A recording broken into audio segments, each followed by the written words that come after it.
George Muller എന്ന പ്രാർത്ഥനാ വീരനായ ഒരു മനുഷ്യൻ, അദ്ദേഹം നടത്തിക്കൊണ്ടിരിക്കുന്ന ഓർഫണേജിൽ ഒരിക്കൽ രാവിലെ സമയത്ത് തൻ്റെ കുട്ടികൾക്ക് ഭക്ഷണം കൊടുക്കുവാൻ അദ്ദേഹത്തിൻ്റെ കയ്യിൽ ഒരു നിർവാഹവുമില്ലായിരുന്നു. അങ്ങനെ അദ്ദേഹം വിഷമിച്ചുകൊണ്ടിരിക്കുന്ന സമയത്ത് കുട്ടികളെല്ലാം ഭക്ഷണം കഴിക്കുന്ന മേശയുടെ ചുറ്റും വന്നു. അവരെല്ലാം ഭക്ഷണത്തിന് വേണ്ടി വെയിറ്റ് ചെയ്തിരിക്കുമ്പോൾ അദ്ദേഹം സ്വർഗസ്വനായ പിതാവിനോട് ഇപ്രകാരം പ്രാർത്ഥിച്ചു: സ്വർഗസ്വനായ പിതാവേ, അങ്ങ് തന്ന നല്ല ആഹാരത്തിനായി നന്ദി എന്ന വിശ്വാസത്തോടു കൂടി അദ്ദേഹം പ്രാർത്ഥിക്കുവാൻ തുടങ്ങി. അത്ഭുതമെന്ന് പറയട്ടെ, അദ്ദേഹം പ്രാർത്ഥിച്ചുകൊണ്ടിരിക്കുന്ന സമയത്ത് അദ്ദേഹത്തിൻ്റെ ഡോറിൽ ഒരു ശബ്ദം കേട്ടു. അദ്ദേഹം ഡോറിൻ്റെ അടുത്ത് വന്ന് ഡോറ് തുറന്നു നോക്കിയപ്പോഴത്തേക്ക് അദ്ദേഹം വളരെയധികം ആശ്ചര്യപ്പെട്ടു പോയി.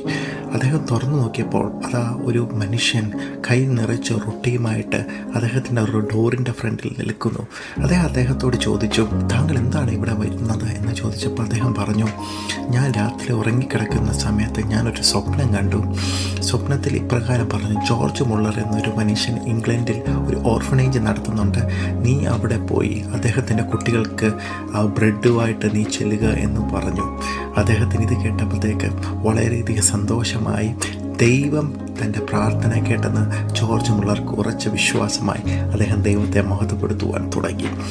ഇത് പറയുന്നത് എന്താണെന്ന് ചോദിച്ചു കഴിഞ്ഞാൽ, നിങ്ങളുടെ വിശ്വാസം, അത് ദൈവത്തോടുള്ള വിശ്വാസം, അത് നിങ്ങൾ മുറുകെ പിടിക്കുക. നിങ്ങളുടെ പ്രയാസമായിക്കോട്ടെ, നിങ്ങളുടെ പ്രശ്നമായിക്കോട്ടെ, കടബാധ്യതയായിക്കോട്ടെ, എന്തുമായിക്കോട്ടെ, കർത്താവിൽ മുറുകെ പിടിക്കുക.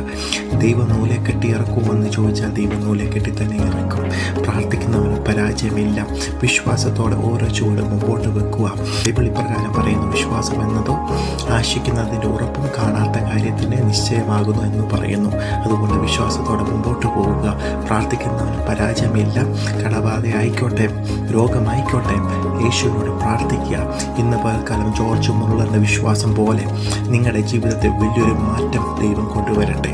പ്രാർത്ഥിക്കുന്നതിന് പരാജയമില്ല. ദൈവം നിന്നെ ഒരു നാൾ കൈവിടിയില്ല, ഉപേക്ഷിക്കില്ല. അവൻ എപ്പോഴും നിൻ്റെ കൂടെ ഇരിക്കും. ആമേൻ.